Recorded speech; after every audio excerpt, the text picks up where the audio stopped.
Ja bih se obazrao na jednu vezu fotografije i istorije umetnosti iz razloga što Delević napušta klasičnu fotografiju i traži jedan novi izraz, jedan imaginarni izraz, maštoviti izraz fotografiji i koristi je da realizuje neka svoja maštanja koja poneki put izgledaju ontološka ili pak prilično realna, jer realnost jeste u njegovoj osnovi, ali one nikako nisu realna, to su izmaštane fotografije i ja ću ih sada povezati sa nekim pravcima istorije umetnosti iz razloga što smatram da istorija umetnosti i slikarstvo, te klasični neki prilazi fotografiji su najbliži da objasne neke određene nabiranja tema koje on koristi u ovim slikama.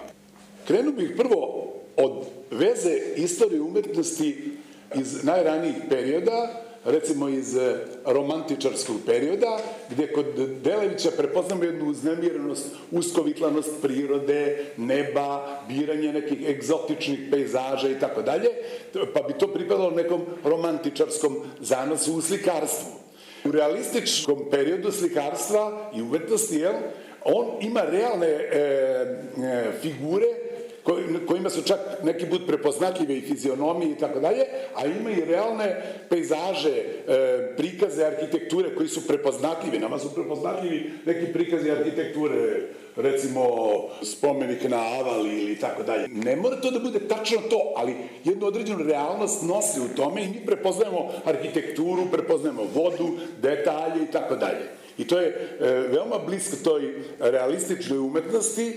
Zatim, ono što jeste veoma važno, a to je impresionizam, to je pravac u kome je u isto vreme negde i nastala ta fotografija 1839. recimo zvanično, to je početak fotografije, nastanka dagerotipa ili tako dalje, da vas ne zamaram time. Dakle, u to vreme je nastala ta fotografija crno-bela i oni su ubrzo videli da će nastati i obojena fotografija. Uplašili su se da će fotografija odneti realnost, umetnost i da će slikarstvo biti nepotrebno. Međutim, fotografija je isto kao i slikarstvo našla svoj tačno određeni pravac. Evo, Delević to potvrđuje da on gleda svojim okom. Dakle, on gleda realnost svojim okom, tražeći u njemu i ono šta on osjeća i tražeći određene pozicije na kojima će napraviti fotografiju. Međutim, to opet nije sasvim slučajno. Jer to je jedno poznavanje istorije umetnosti, poznavanje primjera te istorije umetnosti i impresionizam kao pravac koji se koristi svetlošću i tamom, a pogotovo analizom svetlosti, on ima utočišta u ovim slikama, dakle, to biranja svetlosnih efekata, detalja koji će napraviti određenu mistiku i da odgovaraju tom njegovom emotivnom zamišljenom stanju, koje želi da ostvari.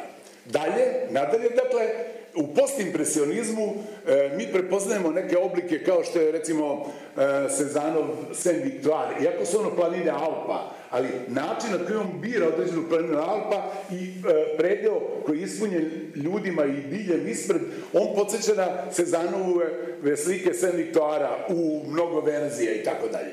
Podsjeća na to. Dakle, taj jedno biranje načina, dakle, forme koja je postavljena, podsjeća na Cézanna. Cézanne je, dakle, preteča kubizma i kod njega isto primećujemo ovde kako bira linije, oštre linije formi koje su kubističke, skoro trougaone i tako dalje.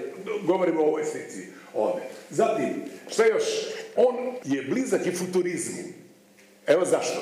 Jer futurizam je koristio kod Boccionija i kod futurista, dakle, koristio je formu koju je ponavljao u više tih frejmova, stvarajući tako taj osjećaj, da vas bolje podsjetim, kao u crtanim filmovima, kad prolazi forma, figura i ostavlja za sobom tragi. Recimo, to su radili i dadaisti, Dišan je radio, recimo, sa ovim aktom ko prati istoriju umetnosti koji silazi iz stepenište i tako dalje. On pokazuje te poteze, te figure. Zašto on pokazuje te poteze figure? Zato da bi jednu istu formu varirao u nekoliko varijanti, pokazujući tu dramatiku kretanja. Dakle, nije to samo jedan uslikani prostor, trenutak, dakle, haosa, nego naprosto to je jedan trenutak koji se još uvek kreće.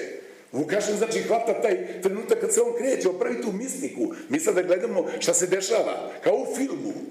Navešću i to da su njegove fotografije bliski nekom filmu. Recimo, fotografija sa portretom dole koja prikazuje ulicu sa biciklistama i tim istim portretom koji je prikazan u nekom drugom delu, zatim sa redom vozila koja se ređuju nadrealno jedan iznad drugog i sa tačnom figurom koja vas gleda, podsjećaju pomalo na film, na francuski film. Dakle, na neke događaje Čudesan život Amélie Poulain.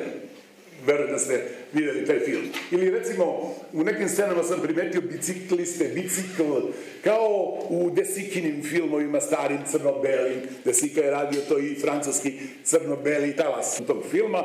Tako da, mislim da je ta veza sa istorijom i umetnosti, sa filmom, zatim sa fotografijom koja izražava prirodu koja je dramatična sa nekim nadrealnim varijantama arhitekture u prostoru vode, sa tim čudesnim talasanjima svetlosti po nebu i arhitekturi koja je upakovana u to. Zatim mistika jednog kineskog zida koji liči na zmaja u tim planinama i tako dalje.